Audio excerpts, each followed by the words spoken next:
Conference recording started. Okay.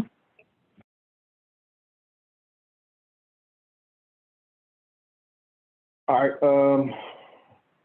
It's 9 after. We'll go ahead and get started. Greetings, everybody. Thank you for being here this evening.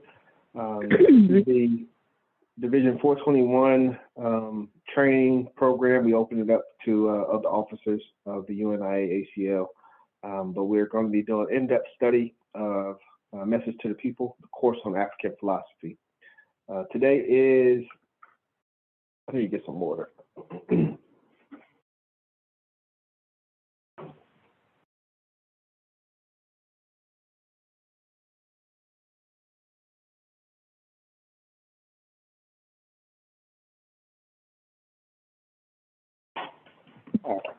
Today's October 12th. It's 8:10 p.m. and this is the third session of this training course. As with all of our meetings, we want to start with the pledge. So put your black fist in the air, repeat after me. I commit my body, mind, and spirit. I commit my body, mind, spirit To the protection, defense, and security protection, defense, and security of the red, the black, and the green. of the red, the black, and the green. I dedicate my life to the redemption of Mother Africa I dedicate my life to the redemption of Mother Africa and the liberation of her scattered black children. and the liberation of her scattered black children. I accept for myself and my descendants I accept for myself and my descendants the teachings of universal African nationalism the teachings of universal African nationalism. and I promise that our children will be instilled And I promise that our children will be instilled with the purpose and knowledge of themselves as African people. with the purpose and knowledge of themselves as African people. In order that the cause of our struggle In order that the cause of our struggle will neither falter nor fail will neither falter nor nor fail until all black people are free and united. until all all black people are free and united.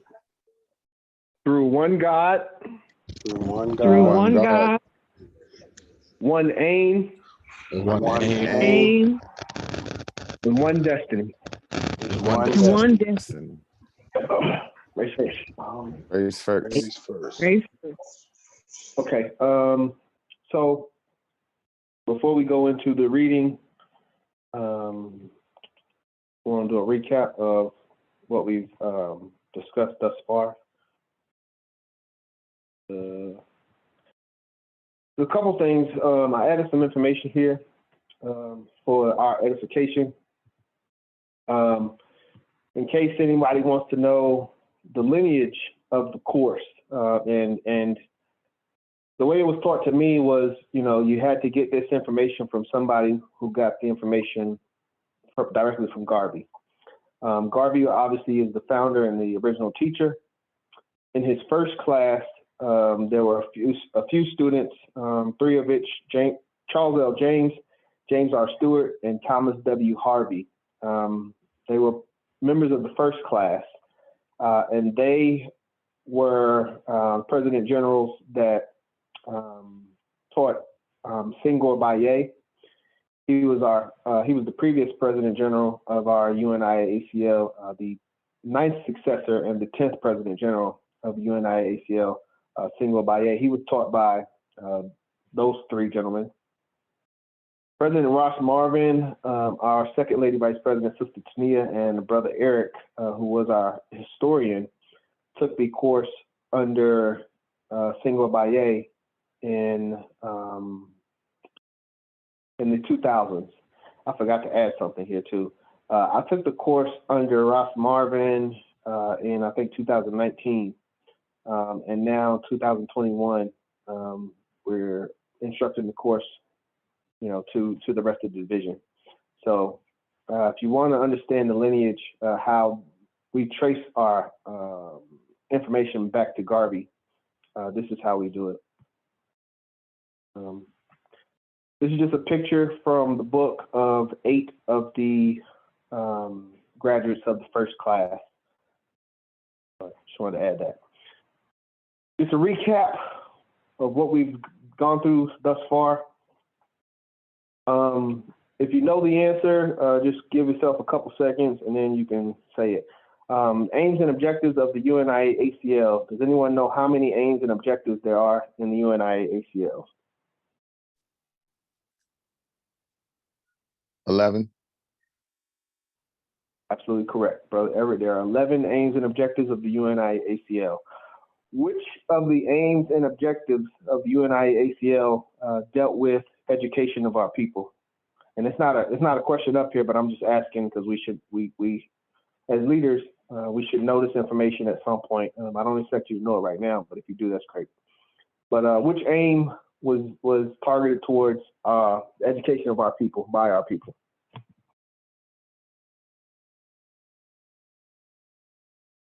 Okay. It was. Hold up, Brother John. Say that question again. Okay. Say that question again. Which of the aims and objectives of the UNIA-ACL was to establish universities, colleges, academies, and schools for the racial education and culture of our people? So I'm basically asking, out of the 11 aims and objectives, which one does this course come from?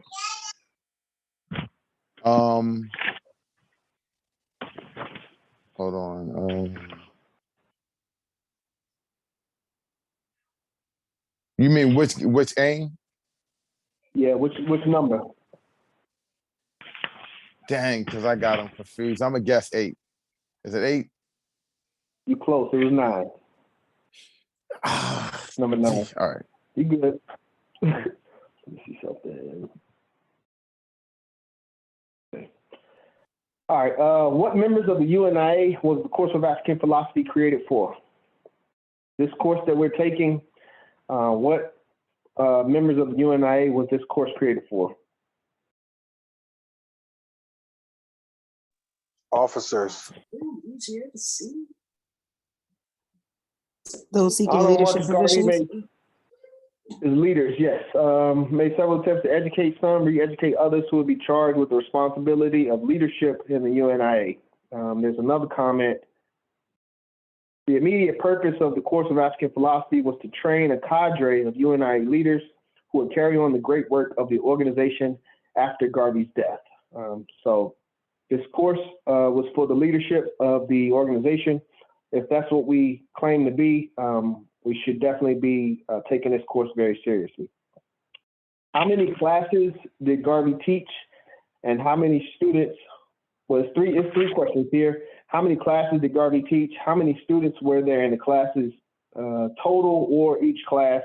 And did everyone graduate? I would say, Brother John, this is Chaplain Mitchell. I'm going to take a rough estimate and a guess. I'm going to say he probably taught in the thousands. He probably taught millions of students. I would guess around there, but I don't know the specific number. Okay.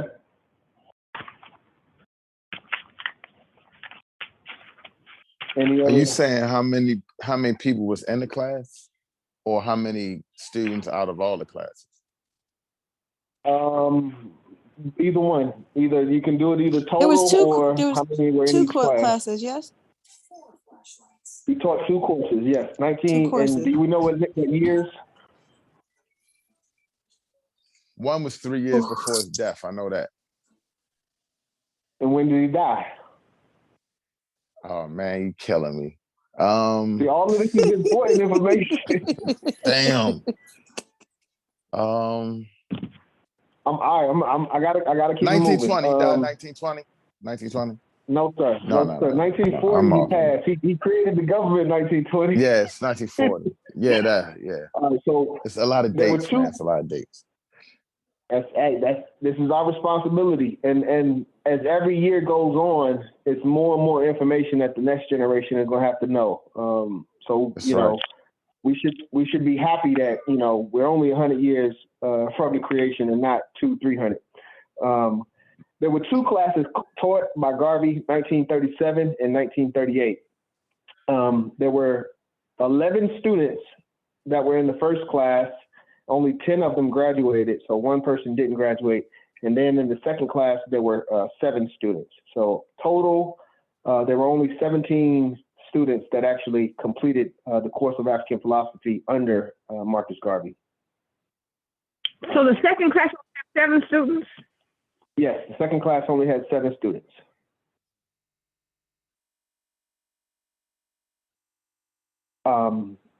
Next question, do we know how many of the students turn out to become president generals? And we must know that right now we are on the 11th president general. So how many president generals, how many of the students under Garvey became president generals? Man. 3. Who said that? No, K. Yes, absolutely correct. You had a hint. Y'all had a hint up here. These 3 brothers became president generals: Charles L. James, James R. Stewart, Thomas W. Harvey. They were students in the first course. Eventually became president generals. This is important. Say again. The names were James R. Stewart and who else? James R. Stewart, Charles L. James, and Thomas W. Harvey. Thank you. Let's see. Okay, this is important. Number 5. Who wrote? These are 3. It could be one person or different people.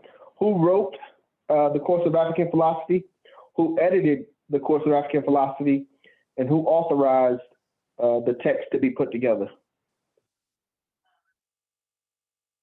Who wrote it?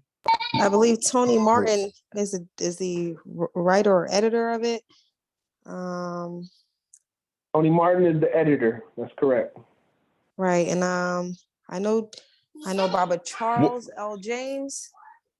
That's it. I think that's it. Okay. Was that right, Brother John?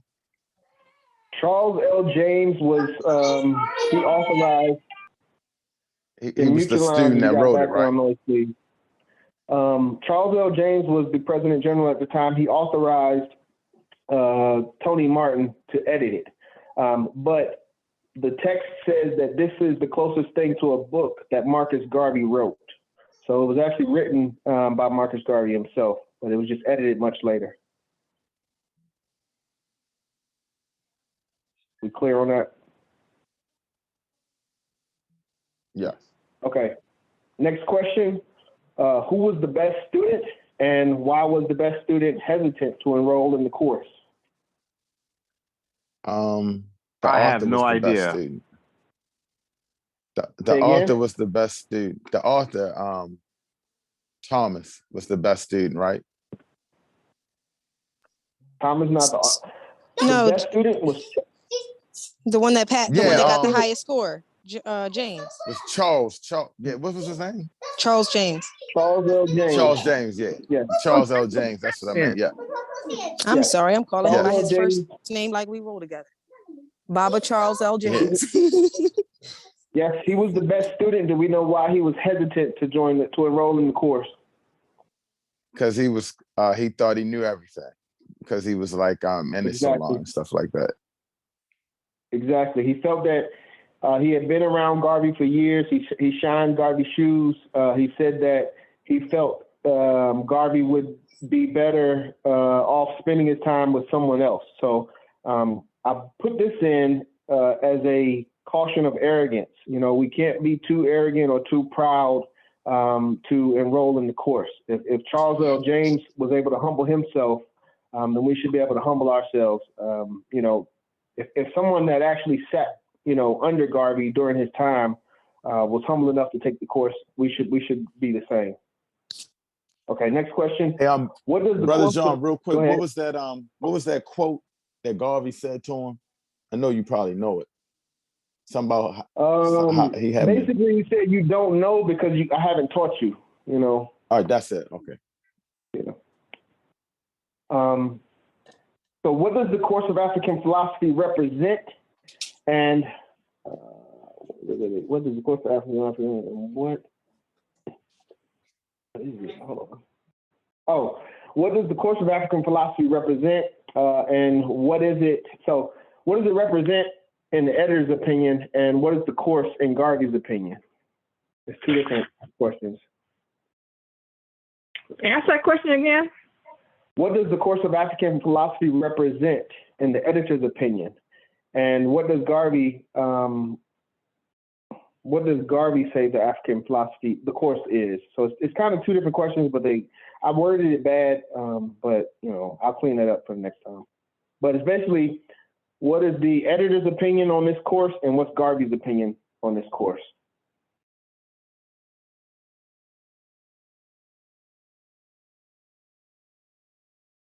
I hope I got this one. I know I drew somewhere.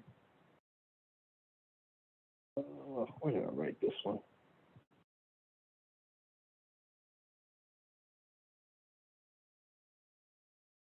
Okay, let's see, where did I put that down?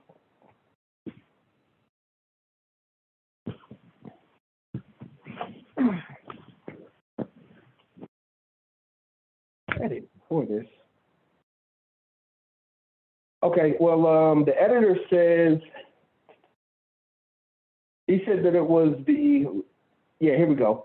Represents, as it were, the last political will and testament of a man who stands without equal in the history of the worldwide mobilization of African peoples. So the editor felt that this was Garvey's last political will and testament. So for us as, you know, those that carry on Garvey's legacy, I think we should definitely, you know, take this information to heart.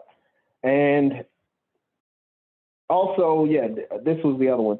This was nothing less than a distillation of a lifetime of organizational experiences. So this book, this text, this course is the distillation of Garvey's life work. So if there's one book, you know, that would have a majority of the information that we need, I believe it will be this book. That's what I'm trying to stress. Number 8, what was the requirement to pass the courses taught by Garvey himself? There were 2 requirements. There was a test, yes, and then they had to physically write out the course evaluation, and then write it out. Write the book. They had to write out each lesson. Yes, absolutely. Each of the 22 lessons, the written lessons, they had to write them out in their own hand or their own handwriting. And they also had to pass a evaluation at the end of the course. So, you know, if we want to be as good, we should definitely be, you know, matching what our ancestors have done. Last question on the introduction. What were Garvey's 2 quotes to the people in Detroit in 1937? You don't know, it's fine. But it's at the end of the introduction, so I think it kind of sums up what Garvey's trying to communicate in this course. The 2 quotes were, 1, I have given them all I know, and 2, I'm trying to make everyone a Marcus Garvey personified. So again, just stressing the importance of this course, this information, and what we're, you know, trying to do. Review lesson 1, the things that we did 2 weeks ago. Number 1, when must we stop learning and stop reading?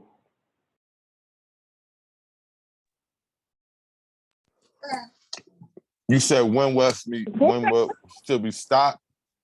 Never. Yes. Yeah, never stop learning. Never stop learning. Never stop. Yes. Now, just making a point. Garvey says that we're never to stop learning, we're never to stop reading, and we're never too old to learn. So, again, just We have to keep learning. This is the foundation of the course. Number 2, what must be mastered in order to read intelligently?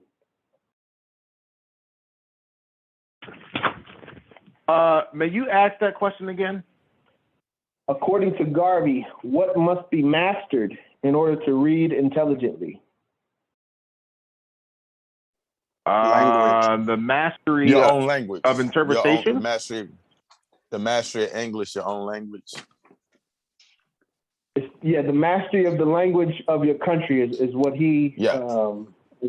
how he described it. But the grammar, language arts, etymology, definitions, we have to be able to comprehend what we're digesting and not just, be able to pronounce the words. I was going to say comprehension, understanding what you're reading. I was going to say comprehension. Yes, and he specifically said language. Go ahead, but yes. This is Chapel Mitchell. What I was saying is that it is important to understand what interpretation is. You got to be able to interpret what you actually read. Yes, true. Very true. Okay, let me keep going because we still got to read. This is just the recap from the last stuff. What subjects must we never write or speak about and why? I have no idea. That's it. The subjects that we're unaware of. Exactly. Because we can't debate anything we don't know. So you shouldn't speak on something like that. Yes, you shouldn't speak on things that we don't have a mastery of because somebody else will know more and they will embarrass you. So yes, just if you don't know about it, be honest and pass on it. But how often should we read and when is the best time, according to Garvey? You should read every day. Yes. How often per day, though? I guess that's how many hours per day. This is from Garvey. 4 hours a day. 4 hours. 4 hours a day. I'm taller than Cairo When is now. the best time? Before you go to bed, that's the best time. Yeah, nighttime. Sorry. Yes. According to Garvey, he said we should be reading 4 hours a day, and the best time is at night before bed. What does Garvey say about the company that we keep? About the people that we keep around us? That you keep people that are people more around intelligent than you, that are more brilliant. Yes. Always surround yourself with people that you can learn something from. Don't be around people that you can't learn anything from for too long, but surround yourself with knowledgeable people. I was going to say like-minded. Yeah, that would apply. Yeah. That would apply as well. Yeah, that makes sense. Okay, what does Garvey say is the value of knowledge? The value, so the calculation of knowledge, basically? I would say power. No, he's saying like, what's the point of having knowledge? Like, what makes having knowledge valuable? It gives you power. It gives you understanding of the universe. Right. Garvey says it's the application of knowledge that's valuable. It's like, if we have knowledge of how to plant seeds and grow our own food, but we never applied that knowledge, then that knowledge isn't really giving us any value. So it's the application of the knowledge that we have. So are you saying that people who don't plant seeds, that should plant seeds, but don't, what if they don't have a green thumb? Or maybe they just don't, that's not their thing. What do you think then? Say that again. The example I made was just an example, but go ahead. Say that again. No, I'm just saying, he said, use your talents. Yeah, that's what he's saying, use your talents. The value of knowledge is the application of that knowledge. Right. So if we just have knowledge, but we don't apply it, then what is the value of it? That's basically what he's saying. Right. Okay. So we have individuals in the community that can hoard knowledge and just, have all the answers, but they don't never apply anything. So what is the value of that knowledge to the community? If there is no application, then that knowledge is useless, right? Exactly. That's basically what Garvey was saying. So for us, if we have knowledge, we should be applying the knowledge that we have. I think that's the takeaway. So if you're educated, don't act like you're stupid. Yeah, I have a serious. Yeah, I have a serious question, and I'm not trying to be cynical or sarcastic, but I really think at this particular point in time, we have everything that we need to achieve our goals and things of that nature. I think what it is that a lot of us are sitting on our actual gifts. We're just talking and we're not doing anything with our gifts. I like that. That is part of it, yes. And that's that. kind of what Garvey was saying. So how do we get to motivate people to get up off their, just to motivate them to use their gifts within our community? We need to slow down, first of all. Oh, okay. First of all, we got to slow down because we got to internalize this information. This is our training, and this is for us.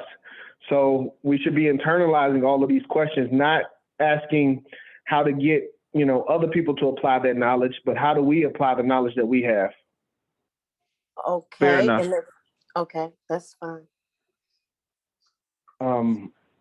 Next question. In reading, is it necessary or compulsory to agree with everything that you read, and why? And that does include this text as well. Say that again. Can you? Yeah, please say it again. In reading, is it necessary or compulsory to agree with everything that you read, and why? No. Why or why not? No. I would. Okay. I guess we got to go on what he's saying. He's saying it's okay to disagree with the author Right. and have your own opinion of it. But it's important just to understand what he's saying. But it's okay to disagree with what you're reading. That's not his exact words, but that's what he was saying for the training. Yes, we have the right to our own opinions. That's a big thing. But Garvey also knew that I guess what we consider facts change. So if new information or better information comes along that contradicts something that was written in the past, then we should apply that new knowledge, to the old information. So basically, this is just saying we don't have to agree with everything that we read if it doesn't coincide with, the knowledge that we have and the facts that we know today. Yes. May I please say something, sir? Yes. Myself being a Seventh-day Adventist Christian, I don't necessarily agree with what everything a Seventh-day Adventist pastor says. Like, we have differences of opinion, and I believe what Marcus Garvey is saying is that you have the right to interpret information for yourself, to analyze the information. Correct. Yes. We're not spoon-fed information. So even from our own people, we should apply our own analytical mind to whatever information is being presented to us. Right. Okay. Let me keep it moving so we can get to the reading. Couple more questions. What should we be doing in our spare time? Reading. We should be reading and learning as much as we can. Yes. I think that's one of the big points of this lesson. We should always be trying to acquire knowledge and be better individuals and more knowledgeable individuals at whatever spare moment we have. Number 9, what do the greatest men and women in the world burn, and why? The midnight oil and sage. Midnight oil is what the text says. I don't That's not disagree true. with you. Sage is good. 32. Why did he say the greatest men and women burn the midnight oil? They using that to light the lamps because they're up all night reading. Yes, they stay up all night learning new information, and then when everyone wakes up in the morning, they're more prepared than the people that went to bed early. And if you do that repetitively, you'll get further and further ahead in regards to knowledge and information. So, why should we study multiple subjects?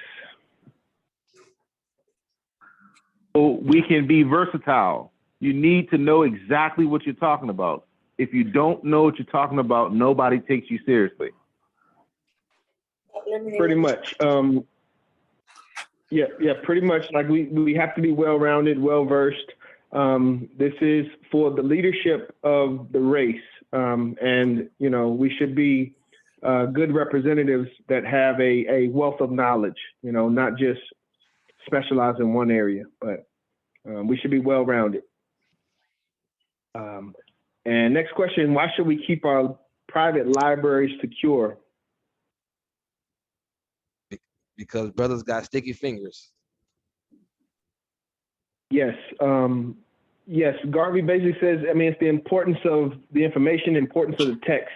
He says, like, the moment that you need some information or you need a book, when you go to it, it won't be there. So we have to secure our text and secure our information so that it's always there when we need it.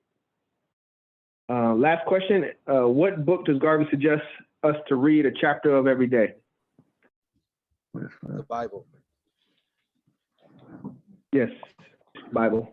That's what Garvey recommended. Really? Really? Are you serious?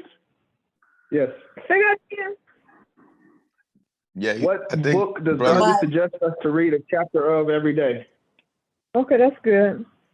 That is interesting. I did not know that, sir. I did not know that. Was a Christian. Brother John, didn't he say What book does he want us to you read can a use chapter of every day? The The Bible. The Holy Bible. But he Listen, said it Psalms, because you The Holy Psalms got the Bible. book of curses, y'all. So it ain't that bad of an idea. So it's okay to just read the history book. Ain't that bad of an he said to idea. use it for the I quotes, get though, right, stuck at Brother John? Genesis. I get stuck at Genesis.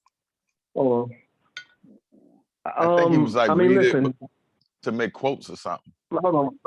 Yeah, I'll get to it. I know this can be a touchy issue. My approach on it, he says read it. He doesn't say worship it.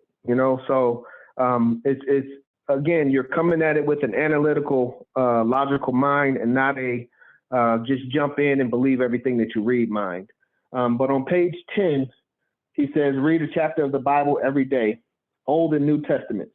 The greatest wisdom of the age is to be found in the scriptures.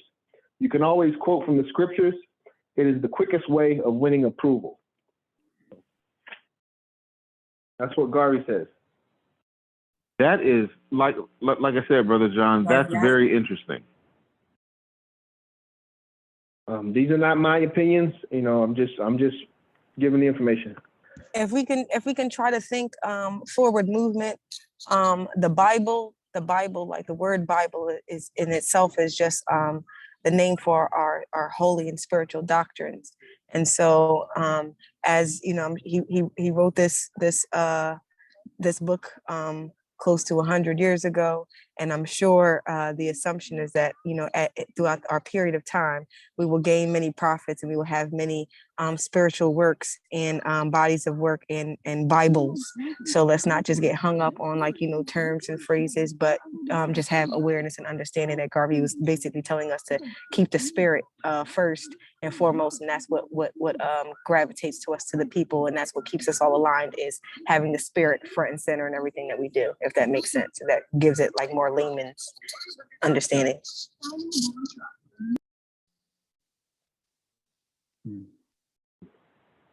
Okay, it's 45 after 8. I think we stopped on page 14. From what I remember. Let's see. Okay, let me jump over.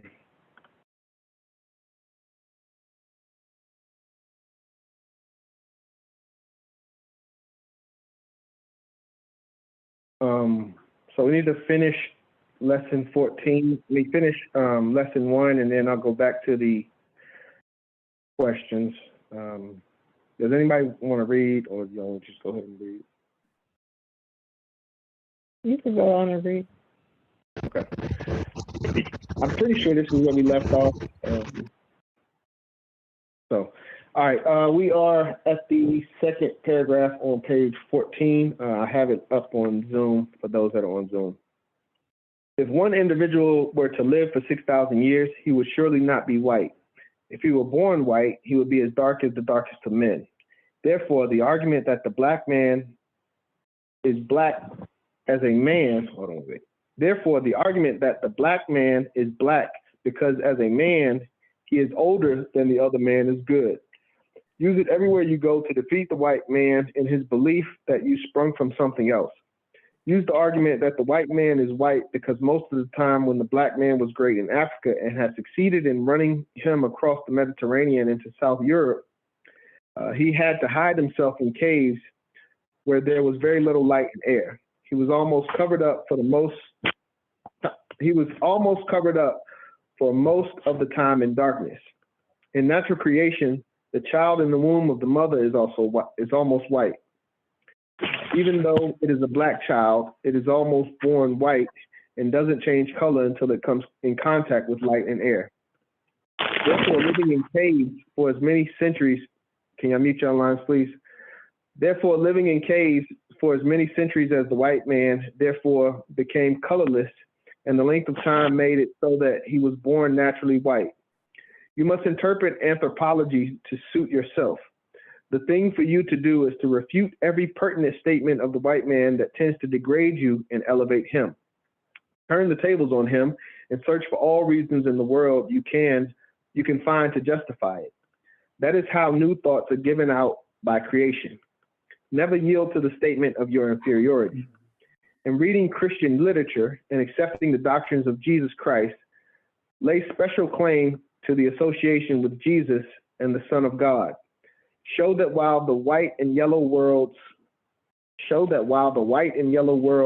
that is to say, the worlds of Europe and Asia Minor, persecuted and crucified Jesus, the Son of God, it was the black race through Simon, the black Cyrenian, who befriended the Son of God and took up the cross and bore it alongside him, up to the heights of Calvary. Therefore, can you mute your lines, please?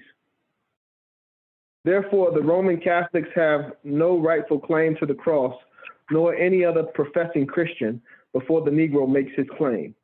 The cross is the property of the Negro in his religion because it was he who bore it.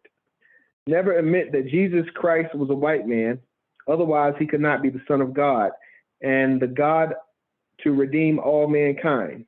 Jesus Christ had the blood of all races in his veins, and tracing the Jewish race back to Abraham and Moses, from which Jesus sprang through the line of Jesse, you will find Negro blood everywhere.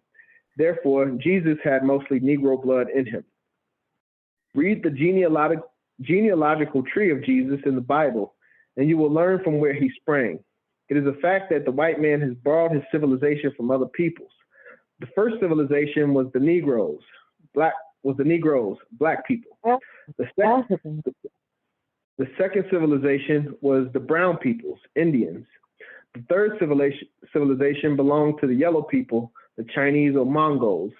The last civilization up to the present belongs to the white man. All civilization goes back to the black man in the Nile Valley of Africa. Therefore, in your reading, search for all these facts. Never stop reading and never stop until you find the proof of them. You must pay great attention to sociology. Get the best books on the subject that you can and read them thoroughly. Find out the social relationship among other races so that you may know how to advise your people in their social behavior. Never admit that the Negro is more immoral than the white man. Try to prove the contrary. Socially, the white man has debauched and debased all other races because of his dominant power. He is responsible for more illegitimacy among the races than any other race. He has left bastard children everywhere he has been. Therefore, he is not competent to say that he is socially and morally purer than any other race. The mixed population of Negroes from slavery to the present in certain countries is due to the white man's immorality. Therefore, That's right. if you should hear anyone talking about moral depravity among Negroes and the moral excellence of the whites, draw the above facts to their attention. When through reading and research you have discovered any new fact helpful to the dignity, prestige, character, and accomplishment of the Negro, always make a noise about it. You should always keep with you a notebook and a fountain pen or indelible pencil and make a note in that book of anything you hear or see that you would like to remember. Always keep at home a larger book in which you must transfer the thought or experience so that it will not be lost to your memory. At least once every 3 months, read over that book as the book becomes more voluminous with facts. Read over it at least once a year. By constantly reading these facts, they will be planted in your subconscious mind, and you will be able to use them without even knowing that you are doing so. By keeping your facts and your very helpful and your very important experiences on record, at the end of a full life, you may have a volume of great value, such as Elbert Hubert's scrapbook. Get a copy of this book. It contains valuable inspiration. Always have a thought. Always make it beautiful. Always make it a beautiful thought. The world is attracted to beauty, either in art or in expression. Therefore, try to read, think, and speak beautiful things. The lesson ends with a poem. I'll read the poem and then we'll go back to the questions. Let me get some water.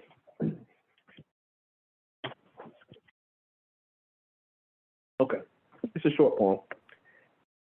Out of the night that covers me, black as the pit from pole to pole, I thank God, no, let me start over. Out of the night that covers me, black as the pit from pole to pole, I think whatever gods may be for my incomparable soul. In the fell clutch of circumstance, I have not winced nor cried aloud. Under the bludgeoning of chance, my head is bloody but unbowed. Beyond this place of wrath and tears looms but the horror of the shade, and yet the menace of the years finds and shall find me unafraid. It matters not how straight the gate, how charged with punishments the scroll. I am the master of my fate. I am the captain of my soul. That's titled Invictus by W.E. Henley. And that completes lesson 1. For those that are just joining us today, we started lesson 1 a couple weeks ago. Lesson 1 is kind of long, so we didn't finish it, but we'll try to finish lesson 2 tonight. But before we go to lesson 2, I want to touch on some questions from lesson 1, the last couple questions. So some of these, let me see. Some of these are from the previous. I didn't read some of these questions right here. I didn't necessarily read those answers just now. They may have come from the previous class. But the next question from lesson 1. How does Garvey recommend we approach books written by white authors?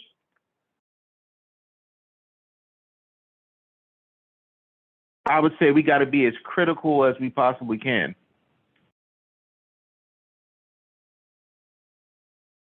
Garvey says, quote, be aware of the fact that they are not written for your particular benefit or for the benefit of your race. They always write from their own point of view and only in the interest of their own race. Never swallow wholly what the white man says without first critically analyzing it and investigating it.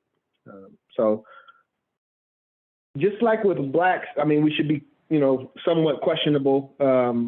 We should probably be more accepting with our ancestors and our scholars and things like that. But anything from a white source, we should automatically question it because it's not written for the benefit of our people. That's what he was trying to say. What is the title of the subject that causes races to know the difference between one another, one race and the other? There's a word that was used in regards to ethics, and I just want to make sure we understand that word. We didn't use it tonight. It was from the previous class, but the answer is, does anybody know? Because it's a tough one. The answer is ethnology, ethnology. But ethnology is the study of how races interact with each other. Ethnology. Ethnology, yes.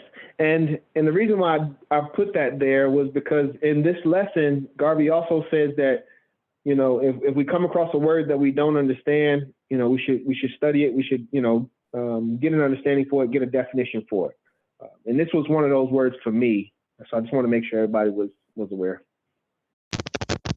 So ethnology is the study of the difference in the races. What should be the dominant point of view in our search for knowledge and why?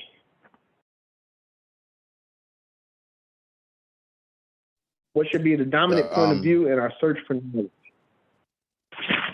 What should be the dominant point of view? Was it the African point of view? Pretty much. Black point of view? Okay. The Negro point of view. He says, quote, "You are a Negro striving for Negro supremacy in every department of life. So that any truth you see or any facts you gather must be twisted to suit the Negro psychology of things." But our point of view should be the Negro point of view and what benefits the Negro or Black people. I mean, I know we got issues with that way. I'm just I've been reading this book a lot today, so I got a lot of Negro in there.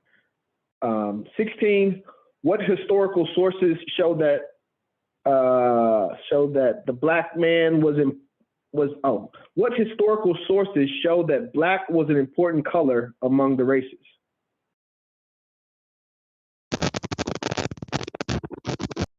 Historical sources that show the importance of historical sources.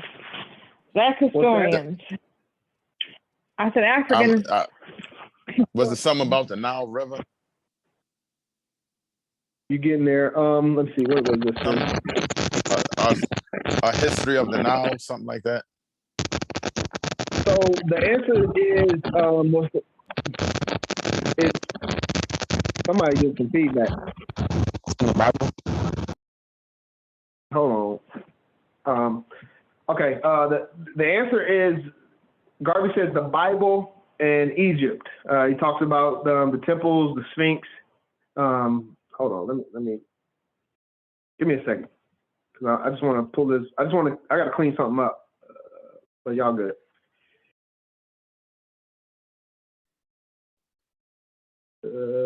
Yeah. Okay. Yeah. He talked about Simon, right? How he helped you come across. That was one of the historical sources. Wow, what's happening over there? You're pretty muffled. Need a better signal. I'm about to go back to screen sharing as soon as I find the button.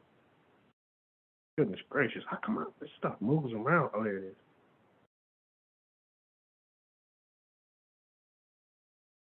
So the historical sources that show that Black was an important color amongst the races, that answer is the Bible and Egypt. He talks about how the pharaohs were Black, how the Sphinx had Negroid features, but throughout history, I think in the Bible he talked about just the family. I think it was Abraham or Abraham, and how he had to. He had a Black wife, but several people had, there were several Black people in the Bible. I think y'all get what I'm trying to say. Argument. Why argument does Garvey? What argument What argument does Garvey provide to prove that the black race is the oldest race? Yeah. What was Garvey's, and this I read tonight. What does Garvey say proves that the black man is the oldest race? That was the first thing that I read tonight. This is Garvey's interpretation. If you were on the earth for 6,000 years and your skin would probably be black. So our skin is the darkness that makes me be the oldest race. Oh, Macy's, come on, you gotta come through. I think you got it right pretty much. Your argument is that in the way of nature, everything by way of age darkens. Because you are darker than the rest of men proves logically you are older than the rest of men. So he was saying that since we were darker and things get darker through age, that means that we were older. I'm not saying that we have to agree with that, but I just want to make sure we understand Garvey's point of view. So why does Garvey say that the black race, wait. Yeah. Why does Garvey say that the black race has a special claim to Jesus and the cross?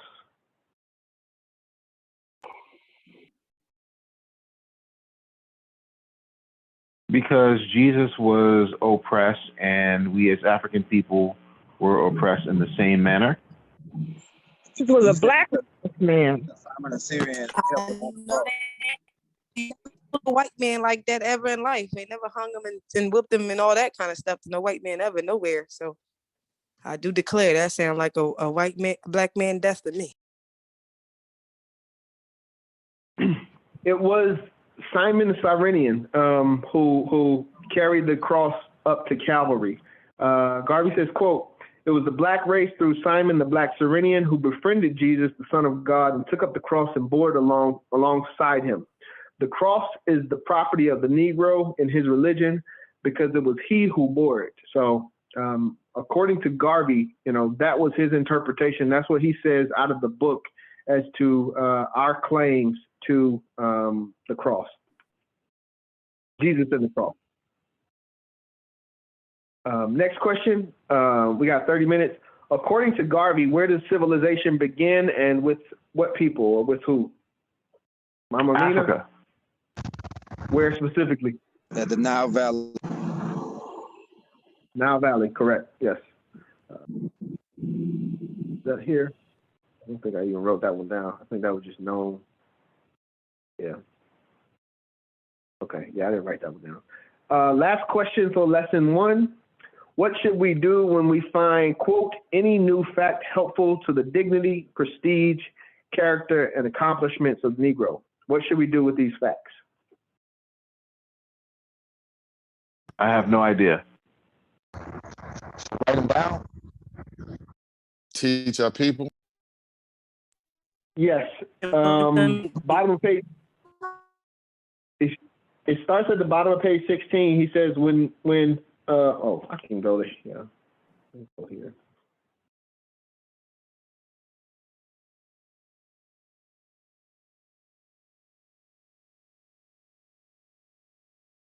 He says, when through reading and research, you discover any new fact helpful to the dignity, prestige, character, and accomplishments of the Negro, always first make a noise about it. Make sure people know about it.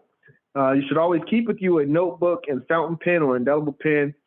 Make a note in the book and basically compile this information and review this information over time, and it will become part of your subconscious.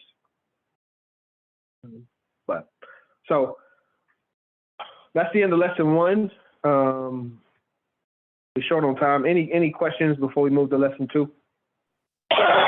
Hey, Brother John, that Yes, page sir. you shared with the 3 students from the class that were PGs? Yes. Can you share that real quick? When you come down, These 3 brothers? Okay. Don't worry about it. Yes, those are the president generals, right? From the class. Yes.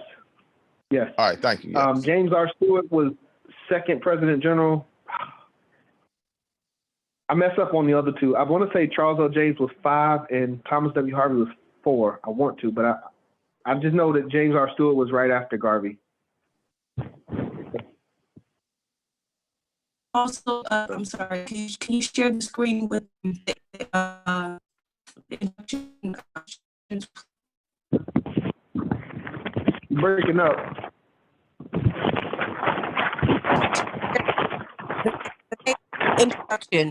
The introduction question. Can you share that page, please? Introduction. Like, I'm sorry, What do you mean? the intro to the book. The questions, questions?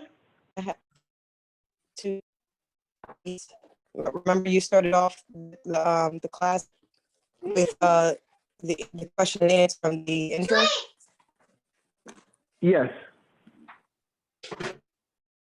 I'm showing that now, the introduction questions.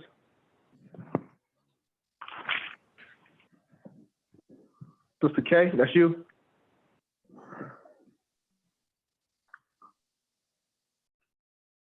I got it, Brother John. Thank you so much. Okay. Any other questions on lesson 1?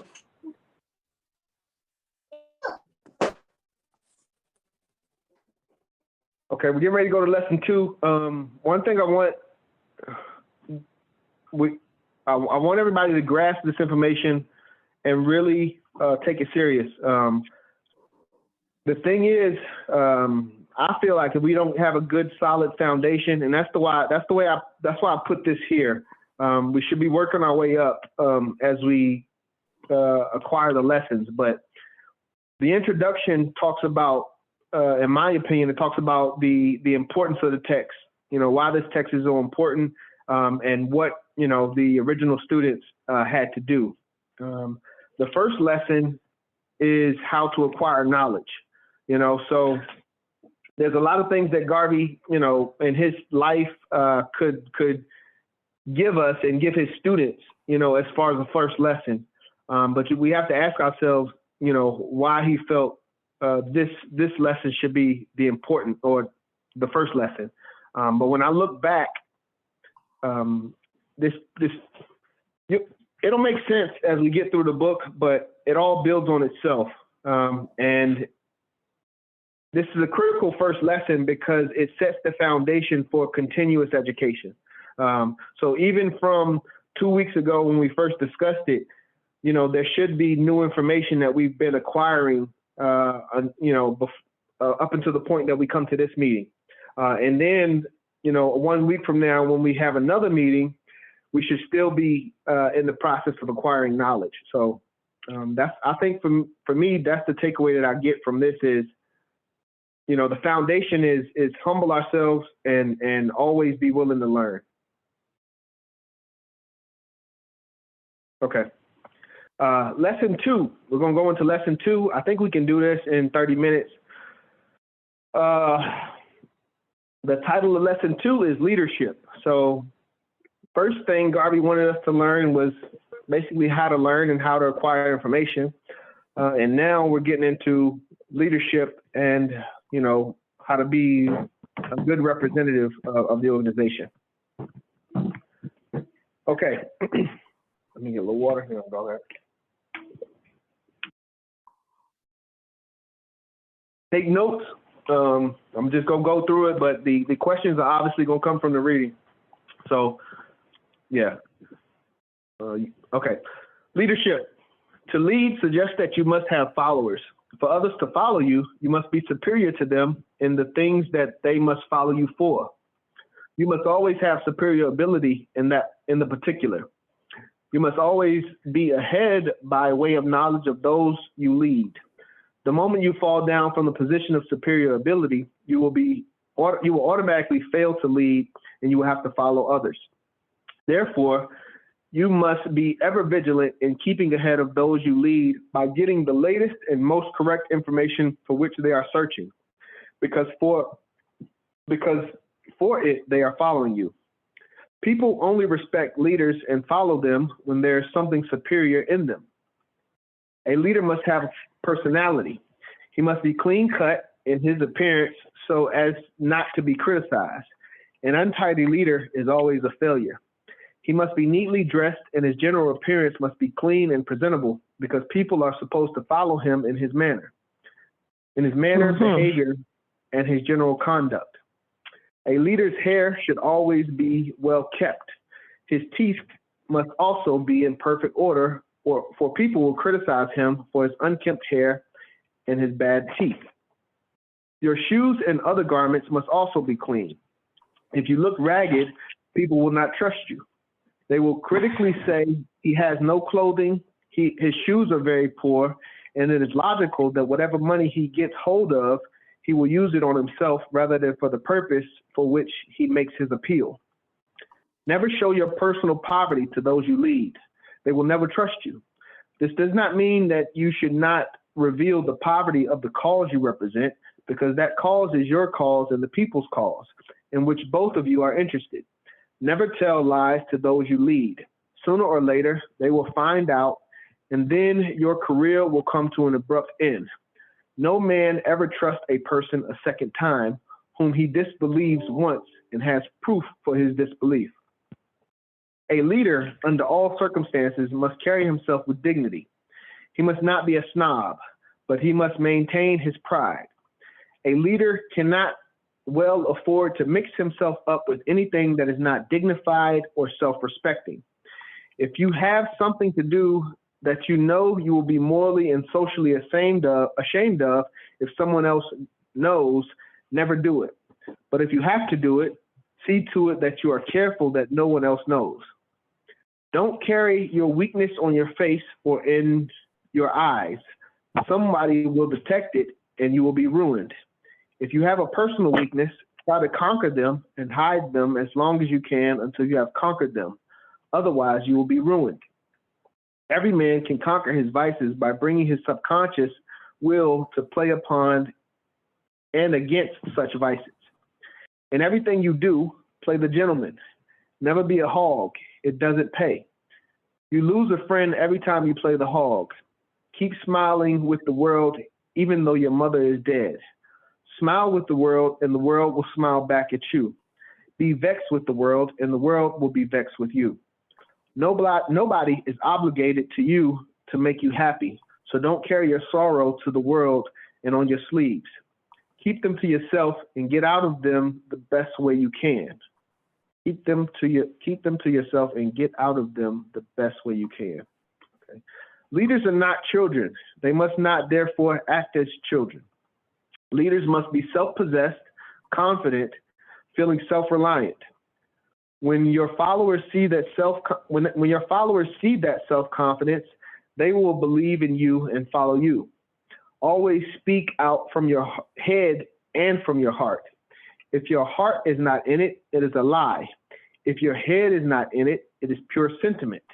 Your heart and your head must work together. People observing you can always tell when you are insincere. That is, when you speak from your heart and your head. People can always tell when you are sincere. Sorry. They can tell. Okay, let me go back. I lost my place. People observing you can always tell when you are sincere. That is, when you speak from your heart and your head. They can always tell when you are fooling them by looking into your eyes and you cannot stand their gaze. At that time, indeed, you are lying. When your heart and your head is in it, your whole body expresses the truth and you can hold any man's stare. A leader must not be extravagant. He must not be flashy in a sense of being over sporty. People will not think you serious. Always make your followers believe you are serious. You can be serious without being sour. Always think before you speak or act. Don't write or speak just to hear yourself. Speak or write only when you have something to say, and never touch anything by way of leadership that you do not know about, because somebody who knows more about it will have a joke at your expense. That comes back from lesson 1, not speaking on things that you don't know about. A leader must always have something to say. Otherwise, he forfeits his leadership, and someone else who has something to say will supplant it. A leader should always make an effort to be known in his community. He must acquaint himself with everything that is happening. He must know the governor of the state or country, the secretary of his state or his colonial secretary. He must know the mayor of his city and all the members of the legislature. He must know the bishops of the city, the administrative heads of all government departments, all the preachers and doctors and lawyers and prominent businessmen. Don't be seen with communists too often if you know them. Never take part in their meetings unless you are to make a speech against their principles, and always see that it is known by the public that that is your only reason for going among them. Never let them call you comrade for others to hear, because you will be branded a communist and your leadership will be destroyed. You must seek to know all the people you want in your organization. Visit them in their homes, their workplaces, and anywhere you can meet them, and always extend to them a glad hand. Always be diplomatic in your approach. If a Negro is in company with a white man, never talk to him about the UNIA. If he is in company with someone you think is not in sympathy with the UNIA, don't talk to him about the UNIA. Wait until he is alone. Never say anything to one person who may be in sympathy with the UNIA in the presence of 2 or 3 people unless you know that the others are also sympathetic, because when you are gone, the others may try to undo the good relationship. But when you meet Negro strangers, you may talk to all of them about the aims of the UNIA and try to win them over. Never divide or create confusion between the different colors in the Negro race. Always try to prove that the standard Negro is the African, and that all Negroes should be proud of their black blood, without insulting any color within the race. This is very, very important. The idea of the UNIA is to unite into one race all the shades of color and build up a standard race. You should discourage intermarriage between white and blacks and other races. You should tell the people that it is an honor to be black and that nothing is wrong with the black skin but bad conditions. Tell them that a well-kept black woman or black man is as good as a well-kept white man or white woman. Never allow your followers to have their children play with white dolls, because they will grow up to like white children and they will have them. Discourage the Negroes from having white pictures in their homes, because those pictures will inspire them to become white in their ideas. Inspire them to have pictures of Negroes who have achieved greatness in their homes. Tell Negro parents that they must teach their children Negro history, Negro pride, and self-respect in their homes to counteract the elementary and high school education they get that holds up the superiority of the white race. Let the people know that God is not white, nor is he black, but God is a spirit and universal intelligence, of which each and every one is a part. All of us are a part of that intelligence. No one can have the full intelligence of God, only partial intelligence. Therefore, no man can be God. Neither the white man nor the black man is God. They are particles of God. Let the people know that in them and in themselves only is the power to rise. Let the people know that God does not go out of his way to give people positions or jobs, or to give them good conditions such as they desire. They must do that for themselves out of the fullness of nature that God has created for everybody. God does not build cities, towns, nations, homes, or factories. Men and women build them, and all those who want them must work for themselves and pray to God to give them strength to do it. Special notes. Let me see how long this is. All right, we're good. Special notes on. Hold on, let me just watch. We're gonna be good on time. Special notes on intermarriage and race purity. For a rich Negro to marry a poor white is an unpardonable crime and sin, because it simply means the transference of wealth of the race to another, and the ultimate loss of that wealth to the race. It is logically evident that if the Negro is rich, he gained all or most of his wealth from his race. Therefore, to ignore the opposite sex of his race and intermarry with another race is to commit a crime or sin for which he should never be pardoned by his race. Teach the people to abhor such Negroes. Have nothing to do with them as long as they continue in that relationship. This must be done diplomatically, not to the hearing of the white race. For safety, let the advice take the form of a whisper campaign. Don't say it from the platform. Whisper it right through the neighborhood and never stop until the burden of your campaign is felt by the individuals, so as to teach them a good lesson that others may not do the same thing with impunity. For a Negro man to marry someone who does not look like his mother or is not a member of his race is to insult his mother, nature, and God who made his father. The best tribute a race can pay to nature and God is to preserve its species. When it does otherwise, it is in rebellion. Don't be in rebellion against God, nature, or your parents that you know of. They came before you, and they should have known better. Insist on a campaign of race purity, that is, doing everything moral and social within the race. Close ranks against all other races. It is natural that it is a disgrace to mix your race with other races. To split up the race is unwholesome and does not tend to morally dignify the race. It will be a beautiful thing when we have a standard Negro race. In preaching race purity, be very careful because it is a delicate subject. Most of the people are ignorant of this idealism. You must never put color within the race against color. You must never insult any color within the race. Whatever has happened in the past without our consent and truly because slavery and the wicked damnation of the white man imposed upon us moral behavior that we could not restrain. Now that we know better, it is for us to adjust these things within our own race. Teach the people to respect all shades of their own race and to never be prejudiced against anyone because he is black, brown, yellow, or any shade that white claims is not white. Never allow any other race to preside over your affairs. If they come as visitors, they must conduct themselves as visitors. They must never have executive control over you and your affairs because they will always say and do things to suit themselves and that are against your interests, even though they profess the greatest amount of friendship. If they swear on the Bible, don't believe them. If they swear in God, don't believe them. Accept their friendship for all it's worth to you and nothing more. Their interest as a race can never be yours, whether they be Europeans, Asiatics, Jews, or whatever. Never trust a Jew.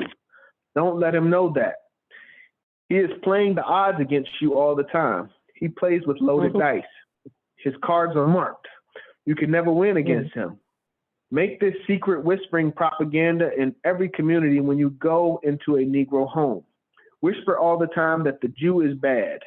Flatter him as he flatters you and robs you.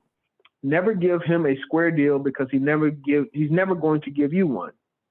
Tell him how much you love his people and how kind and nice his people are. Get all you can from him and give him nothing back except good words and pleasant smiles. This is his policy. The policy of the Jew is if he sees a Gentile dying on the pathway and a penny covers his eyes as a hope for recovery, he will take it off and let him die. He will not do this to a Jew. You have to answer this. You have your answer to this. Treat him similarly. Always try to get something from the Jew because he has always robbed you and your fathers, and that he believes he is the chosen of God, and as such, all other men must pay tribute to him. This is false and fictitious. It is Jewish propaganda. Ignore it and let him pay tribute to you if tribute must be paid. That's the end of lesson. Well, that's the whole lesson 2 of leadership. I wasn't able to finish getting the questions prepared for lesson 2, so I'll have some more questions for lesson 2 when we come back next week, and we will be doing this every week, every Tuesday at this time. So we'll just go over these questions for lesson 2, and if we have any other questions at the end, we'll discuss those, and then we'll close out. So, first question of lesson 2: to lead, what must you be to your followers? Repeat that again. In order to lead, what must you be to your followers? A source of information. Must be ahead of What's them. that? Ahead. Source of information. It's synonymous to ahead.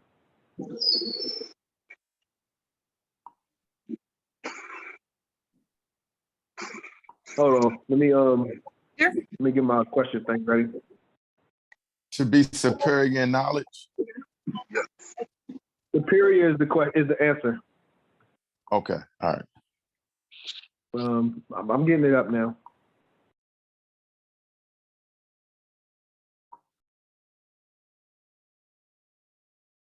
But yes. So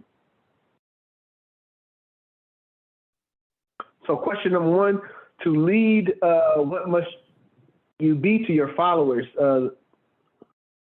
Okay, it's superior is the answer. He says, quote, the moment you fall down from the position of superior ability, you will automatically fail to lead and you will have to follow others. People only respect leaders and follow them when there is something superior in them. So you must be superior in some, not necessarily like an arrogant type of superior, but if somebody's coming to you for karate expertise, you should be superior to them in that field. If somebody's coming to you for basketball experience, you should be superior to them in that field. That's all it means, not that, white man superiority type thing. So to clarify, second question. Go ahead, sorry. Oh, I'm sorry. So to clarify, so almost like to be an expert at what you do. Yes. To be superior in character. Yes, character as well, yes. But we just have to understand, like, if we want to be leaders, there's a reason why people want to follow you. And if you are not superior and for that reason, they may not continue to follow you. It's that simple. Okay, number two, why must a leader be concerned with a clean appearance? So that leader so people can take him seriously. People can take him seriously. What else? And he is not criticized. Yeah. People can take him seriously. He's not criticized. Also, from a funds perspective, I think this was, okay.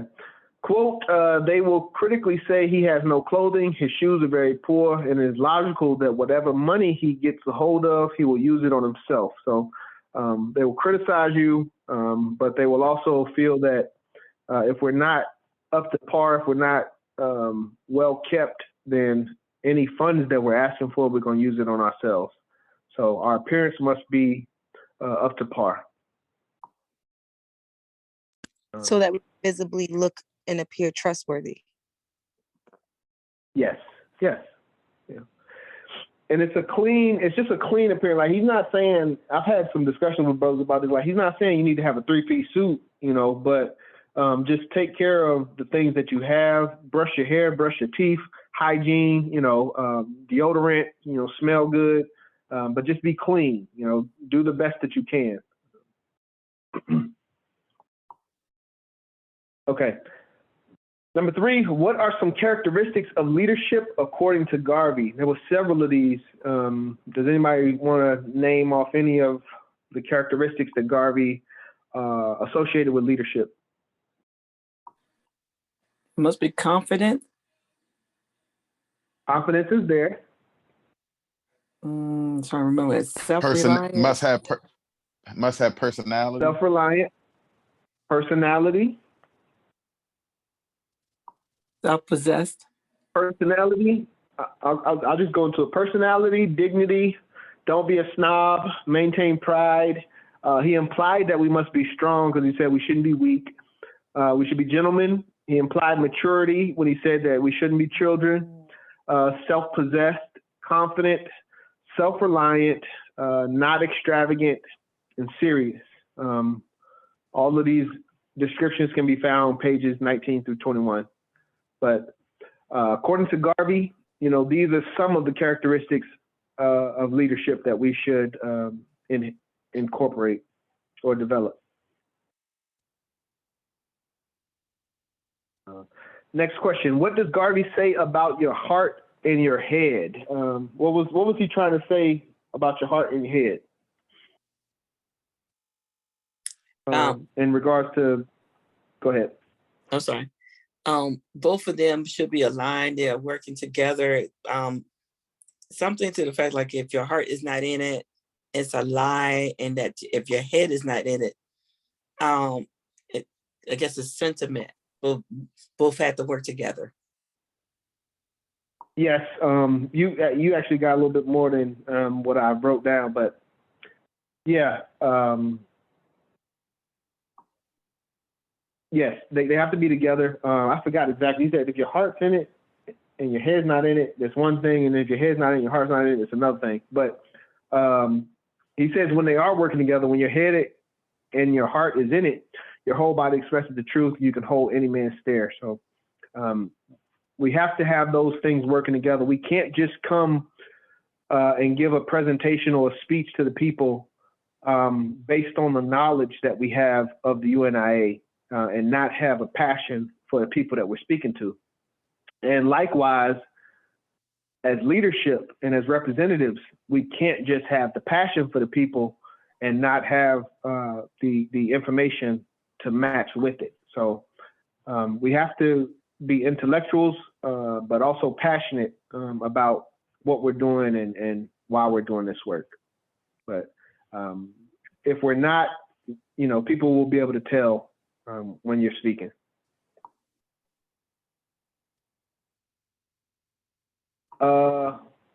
Okay. Why must the leader always have something to say?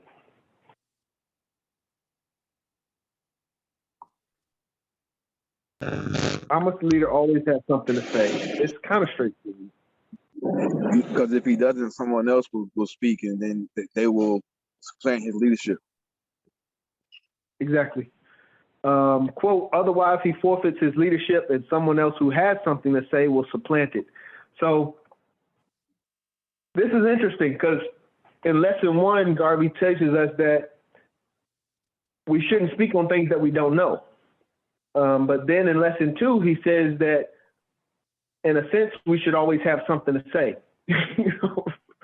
So again, I think that goes back to the importance of always constantly acquiring knowledge and at least having a level of awareness of several topics, being well-rounded. You may not be able to go in depth, as far as a specialist, but at least you can show, that you're aware and you do have knowledge of the topic. So I thought that was very interesting, though. I would assume we should always have something to say. Go ahead.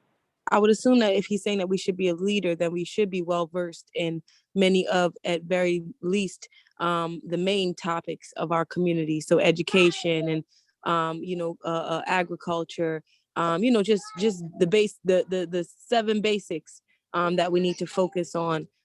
We should know these things and we should be well versed in these things so that we can be able to appeal to our subjects, which is the members. True. Yes. But yeah, always have something to say. So, and that stresses the importance of always having some level of knowledge. They say success happens when preparation meets opportunity. We never know when the opportunity is going to come, when we're going to be asked to speak. So that's why lesson 1 is constantly preparing us. No matter when that time comes, we should be ready, and we should have something to say. Okay. Number 6, when Garvey says, quote, a leader should always make an effort to be known in his community. What people was he referring to? The people in the community. What people did he list off? Bishops, pastors, state representatives, Secretary of State, Governor. Yes, you got it. You getting there. Governor, Secretary of State, mayor, members of legislature, so local government, as well as like federal government, if possible, but also the church, bishops, preachers, and then, you know, professionals, doctors, lawyers, and prominent businessmen. So we should be known by the movers and shakers, so to speak. You know, those that are in positions of authority, and basically have a following of their own and a body that they represent. We should know these individuals, and we should have some type of relationship with them, just if not even for ourselves, for the representation of our jurisdiction. That's good. That's good. One of the words he used was prominent individuals. Prominent businessmen, yes. Okay, a couple more questions. Familiar with everybody in our communities. Everybody.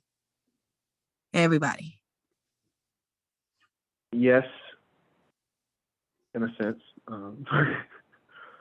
Number 7, I know it's 9:35. Give me a couple minutes. Number 7, what type of people does Garvey say that we should not be seen with too often? Communists. The others? Communists. Oh. Communists. He says communists because you will be branded a communist and your leadership will be destroyed. This is just what Garvey says. You know, I have brothers that use the phrase comrade. I'm not sure if they're communists, but, you know, not necessarily saying I agree or disagree, but I'm just, you know, coming from the text, this is what Garvey says. Couple more. What does Garvey say about speaking to people you know about the UNIA?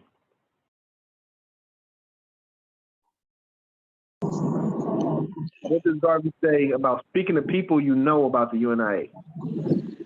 Don't speak to a person if he's in front of people who aren't sympathetic to the cause of the UNIA, because after you leave, those people will probably try to break those people up, undo the relationship that was built. And also, if it is a group of people that's all collective, you can speak to the whole group about the UNIA if they all are sympathetic to the cause. But yes, yeah. He primarily says speak to them alone, but if you know that they're not sympathetic, or you know that they're around individuals that are not sympathetic, don't speak to them about the UNIA.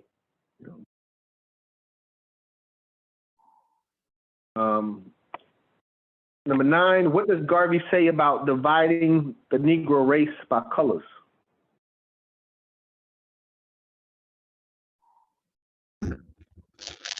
He said, don't divide by colors. Never That's divide. what he said. Pretty much. he said it's our goal to one united race of people amongst all colors, that who the whites say are not white.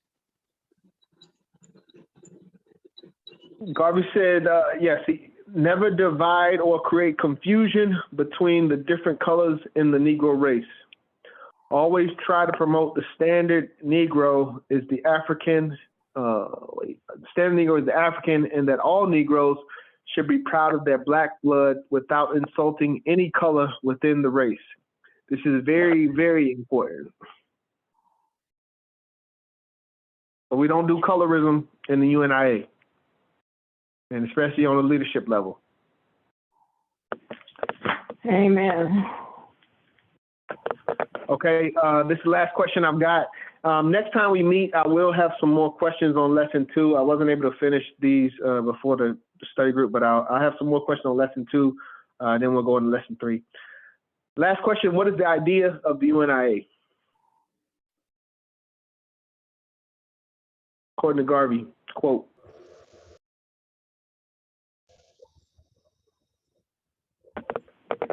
to create race of people. Was that? It's to unite all. No,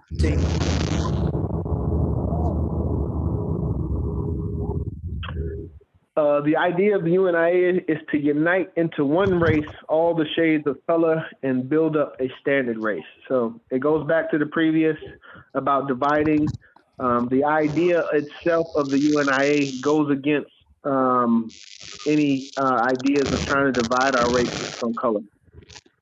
So just reinforcing we need all of our people, and none of us are more important than any other.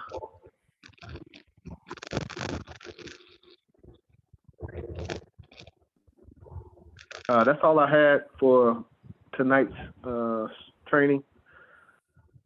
Any questions or comments before we move to close? That was a phenomenal lesson plan. That was great. Thank you, Chaplain Mitchell. Yeah, this, you know, the more I read this, the more I get from it. But you know, I just feel we have a responsibility as UNIA leadership to understand this information and apply it, you know, and use it to benefit firstly ourselves as leaders, and then, you know, use that to benefit the organization and our people. Brother John, he had a couple of it's important too. He had a couple of ways to recruit and how to recruit in there as well. You know, how we need to govern ourselves when we coming up to recruit. So that's that's real important when you train the new members as well, when they go to recruit. So that was very important. Yes, Brother Everett, but you know what? And that's what I'm saying. Like, I'm gonna put the names of the lessons on for next time. But he doesn't start talking about recruiting or teaching until lesson 21. So most of the information is about improving and developing the individuals that want to be in leadership. You know, most of it, 20 lessons are about, you know, it's on personal development. And then the last 2 lessons gets into teaching about the organization. And then the last one is called a 5-year plan. But most of it is about developing ourselves. But we have to, and it makes sense because as we go out and represent the organization, we have to, you know, we should come up to a certain standard. So, and make sure we do it correctly. But yeah, it's there, and we're gonna get there.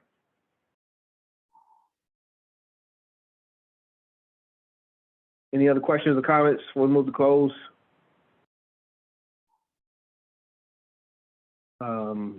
I didn't do roll call, but thank everybody for being on. I'm not going to do roll call now, but I do have a note of everybody that attended, and I will, you know, make sure that's documented for 421 specifically. Like, you know, that's my only jurisdiction. I'm not responsible for the other divisions in regards to, like, you know, attendance and stuff. So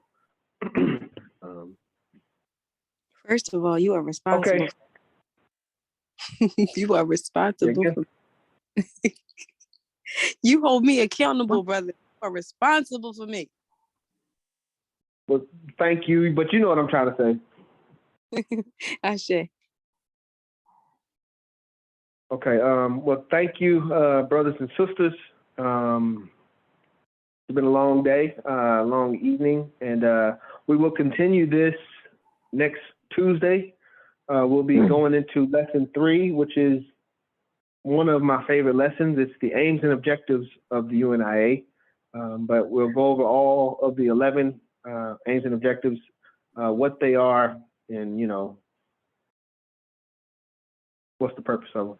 So for me, that's like 101 in UNIA, you know, knowing the 11 aims and objectives.